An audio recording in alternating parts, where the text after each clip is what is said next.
I'm aware that today is not only the second Sunday of Advent and the celebration of peace, but you may remember that today is Pearl Harbor Day. Pearl Harbor Day. And quite striking, I think, that it's falling today on the Sunday that we are acknowledging and trying to practice this quality of peace. And so in our metaphysical practice, we first begin always within, knowing that as we begin in consciousness and as we work at the level of thought and the level of being, that then translates into manifest form in our life. And like that quote from Eric Butterworth about how we might be tempted to think that peace is rearranging the outer circumstances of our life, that really it is first a practice, an internal practice. And I think that one of the ways of stepping into the experience of peace is through the practice of stillness of being. Say that with me, stillness of being. And in particular, to do that during what is, for many people, a very busy time of the year, it is that much more of an opportunity for us to practice, and I think that much more necessary for us to practice. Some of you know that John and I and Jennifer recently got a couple of puppies. They're now about 7 months old, and we just had our puppy, Sassy, spayed on Friday. And I found that I needed to go out and pick up some extra things for her because she wasn't doing very good with the plastic cone. She was finding it very easy to get off, and the neck pillow that I had for her, borrowed from Jennifer's dog, was a little too big and she was pulling her head out of it. So I found myself 2 or 3 times between Friday afternoon and yesterday afternoon, either at Walmart, Costco, or Petco. Now, I've gotten used to shopping online much more than going out to the shopping centers, and I forgot, this is a December weekend. This is shopping time, and I was grateful for the very real reminder of just how hectic things can be at this time of year, and especially if you have young children or have lots of shopping to do, it can be a very, very busy time. And it's also a time when those of us who are committed to spiritual practice have an opportunity to really practice in a very meaningful way. The stillness of being is about recognizing that it's not dependent upon rearranging the circumstances of our life, that it is dependent upon an inner practice. Now, do not get me wrong, that I am all for having things externally as peaceful as possible. Would you not agree? Do you not also like to have order and harmony and things in your outer world and your actual life kind of lining up and being easy? Yes? Yes? So we can still want that, and we, can still prefer that. And what we are invited to do is to begin first with the inner state. And so during this time of year where it can be rather difficult in the midst of so much to remember to practice this way of being, it becomes that much more important that we are paying attention to what we are feeling inwardly, what we are experiencing externally. This season absolutely has an impact on people's lives, and that impact can be a very challenging impact, from the financial impact. As I was doing a little bit of research for this lesson, I came across a statistic that this time of year, most people spend, the average American spends at least a week's worth of their salary on Christmas gifts. That can be a lot of money and a lot of shopping. And so there's a financial impact that can be difficult for us at this time of year. And then the stress of trying to figure out what we're going to do, maybe what we're going to buy, how we're going to fit everything in, or our tendency, as I know I have, of wanting to have things be just so, really, really nice, whether it's a meal or whether it's how the decorations look or whether it's the cards that are sent out, whatever it may be, that stress that some of us feel of the things that we have to do and the desire to have them be or look a certain way. And then there is, for some, the feeling of the exacerbation of loneliness.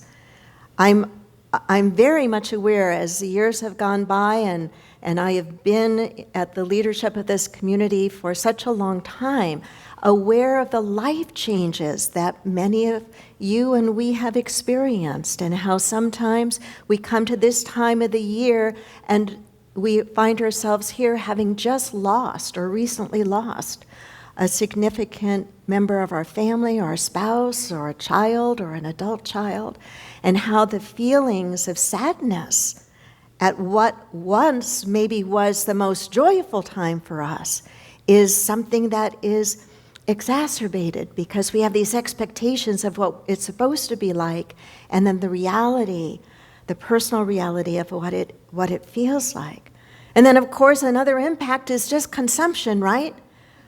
It's not usually, people don't usually start their diet in December, right? It's kind of like if you're going to diet, you do it either, you get it done before Thanksgiving, or you probably say, what the heck? I am just going to enjoy Thanksgiving. I'm going to enjoy Christmas. I'm going to enjoy all those cookies. I'm going to enjoy New Year's Eve. And then come New Year's morning, what?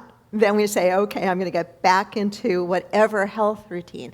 So there's a lot that goes on for most of us, no matter what phase or stage of our life we're in this season called the Christmas season.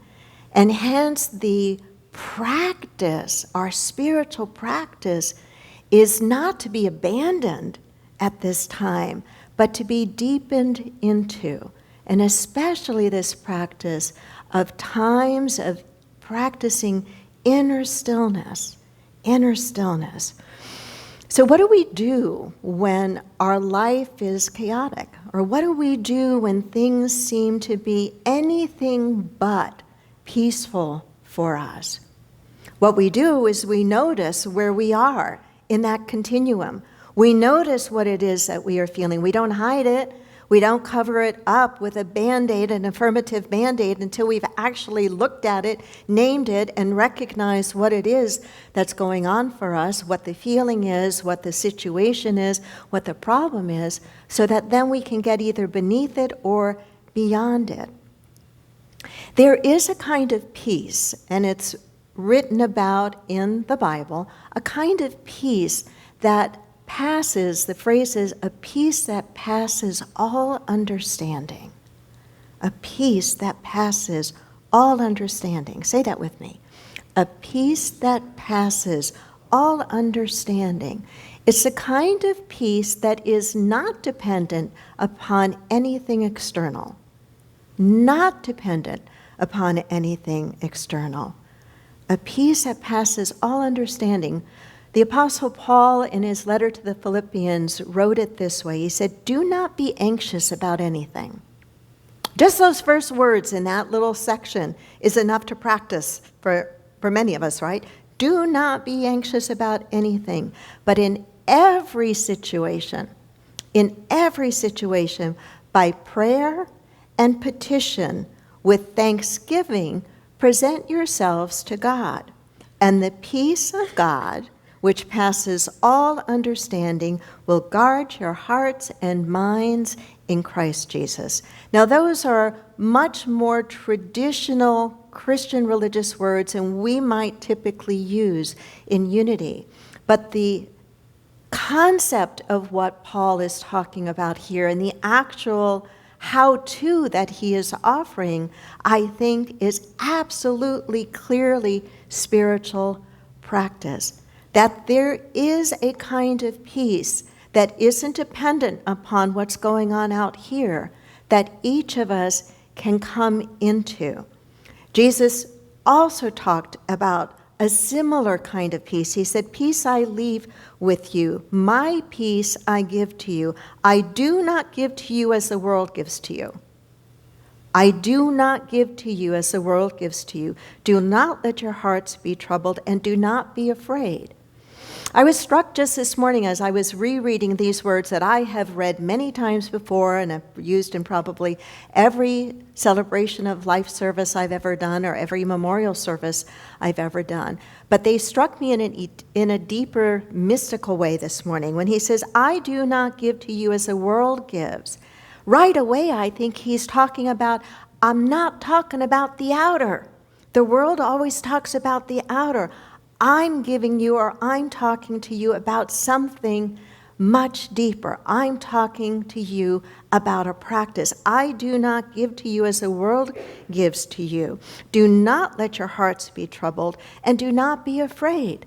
I was also thinking about those words, do not let your heart be troubled, do not be afraid.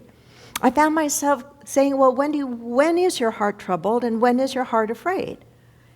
And I realize my heart can be troubled and I can be afraid when I am focused on something external. When I am looking for my peace to be dependent upon the stuff out here lining up the way that I want it to. There's nothing wrong with wanting it to line up. There's nothing wrong with preferring and doing what I can do, what you can do, to bring about external peace. But here Jesus, a teacher of consciousness, is saying, I do not give to you as the world gives to you. He's talking about it very clearly, I think, a different experience, an experience of peace that is a practice of inner stillness,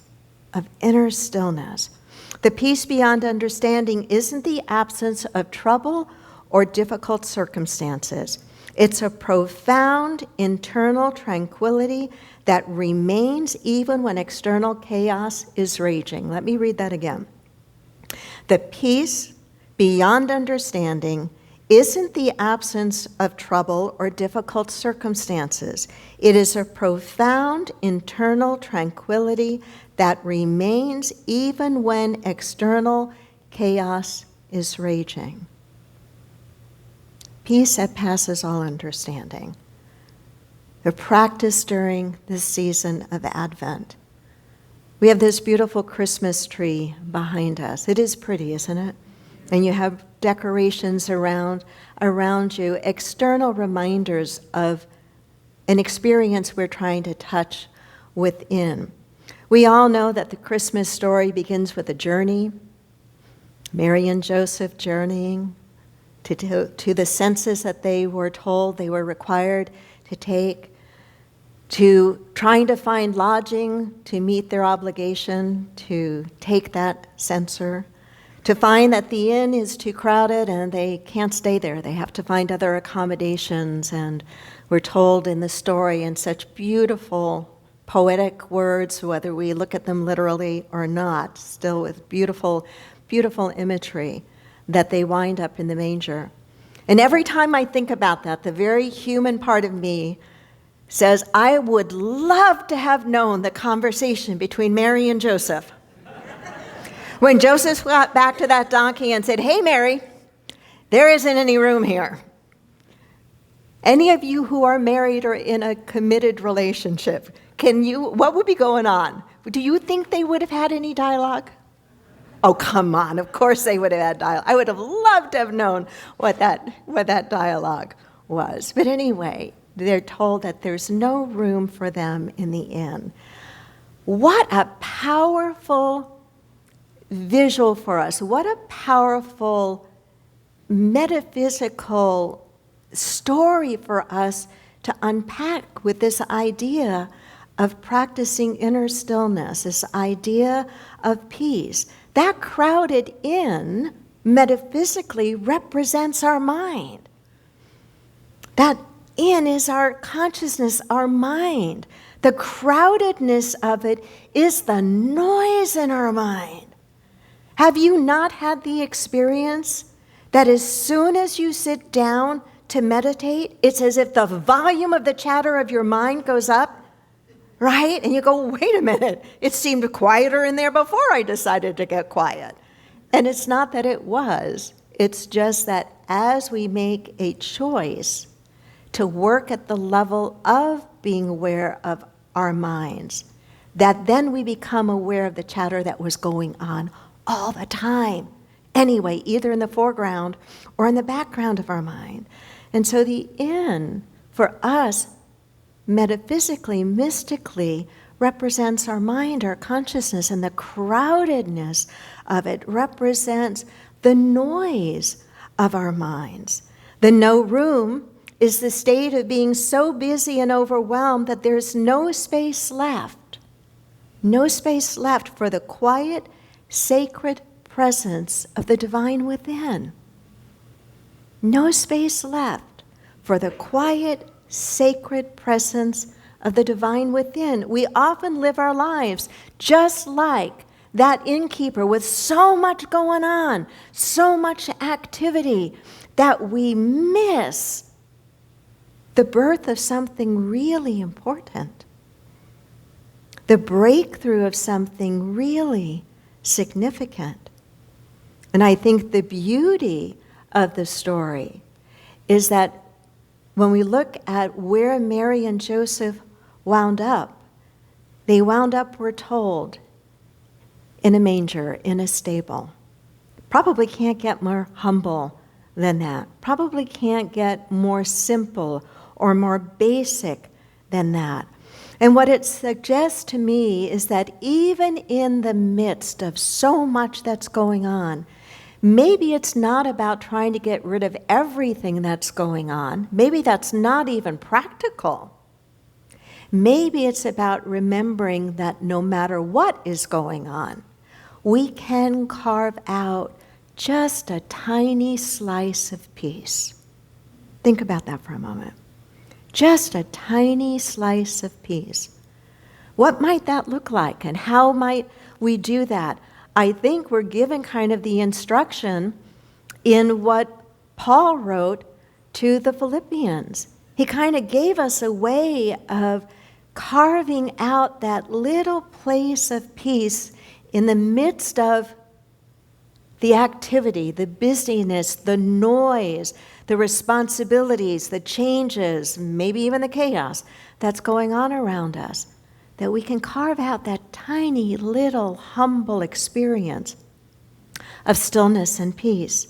He said, do not be anxious about anything, but in every situation by prayer and petition with thanksgiving, present your requests to God, and the peace of God, which transcends all understanding, will guard your hearts and minds in Christ Jesus.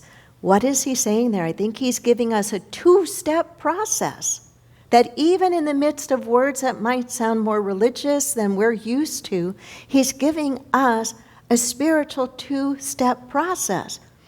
The first step of the process is turning from anxiety to prayer. He says, do not be anxious about anything, but in every situation, by prayer and petition, turn to God. Prayer, if you think about it, prayer is a turning of the mind, isn't it? It's a turning of the mind away from whatever has been troubling you to hopefully something that's not troubling you. Does that make sense? So he's saying, do not be anxious about anything, but in every situation, by prayer with thanksgiving, present your requests to God. Turning away from that feeling of anxiety, that feeling of stress, that feeling of chaos, that feeling of sadness, that feeling of overwhelm, turning away from anxiety to prayer, turning the volume down in the noise of the mind, asking a few of the folks that are in the inn of your mind to go take a break, to consciously turn to prayer. And it doesn't have to be a long time in prayer. I believe that longer times in prayer and meditation have their place and are very important. I also believe that moments of prayer can be incredibly powerful as well.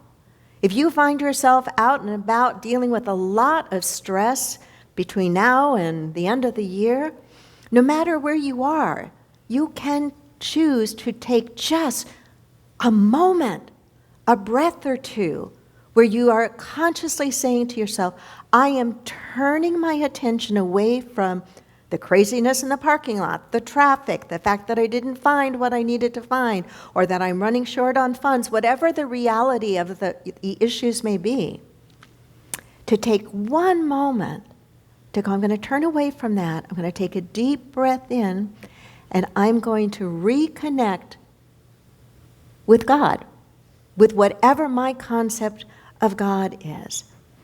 And then the second step that Paul is giving to the Philippians, he's saying, turn away from anxiety to prayer, and then he's talking about giving thanks. That too can be a very quick thing that we do in the moment when we turn away from the anxiety that we're feeling, no matter what it is that seems to have triggered that anxiety, to take just a moment to focus on something that we feel gratitude for. Is there any one of us in the room or online that thinks that this is an impossible thing to do? I think if we're honest, we'd have to say no. It's a very possible thing to do. To take just that moment to turn away from the stress, to turn away from the chaos, to turn away from the sadness, to turn away from the anxiety, to reconnect with that experience of the divine. It is the pathway, if you will, to how we find that state of inner stillness. And I believe it's something that we all actually crave.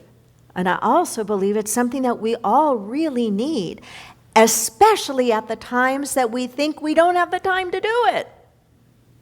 That's probably when we need it the most. Would you not agree? Didn't Mother Teresa say something like, the busier she was, the more, I know I'm grossly paraphrasing, but I know she said something like this, that the busier she was, the more she had to devote time to prayer. And she said it, I think, in response to somebody talking to her about, well, how do you make time for prayer? Prayer takes time. I've got so much to do. And her response was something like what I've said, that the more she felt she had to do, the more she knew she needed to take that time for prayer, that time for us to turn away from the worldliness so that we can reconnect with the spiritual, the godliness, the divine within. So go back for a moment to the image of your mind as like that inn, that very crowded inn, with all the noise going on, with the feeling that there's no space, literally or figuratively. Have you ever felt that way in your mind? That it's like there's no breathing room, there's no space. A visual that always comes to my mind when I think about my own mind being too busy, too filled with stuff, is like a piece of white paper with 6-point text. You remember what 6-point, I'm not asking if you can read it anymore, but I know you remember 6-point text is what they used to use in the newspaper for the want ads. 6-point text written from edge to edge, top to bottom. No space. It would be like music, right? If there's no rest in between the notes, there has to be that space, right? Go back to that image of the inn for a moment, your mind. How much space is there? How crowded is it for you? Do you need to make a little bit of an adjustment? I'm not saying you got to get it completely empty. If you can, great. But don't make the fact that you might not be able to make it completely empty be the reason that you do not carve out a little bit of space, just like that humble manger, carving out a little bit of space, a little slice of peace, so that you're able to get up and do whatever it is that is yours to do with a sense of love and a sense of joy and a sense of harmony instead of feeling completely frazzled and exhausted. Happy practicing. Namaste.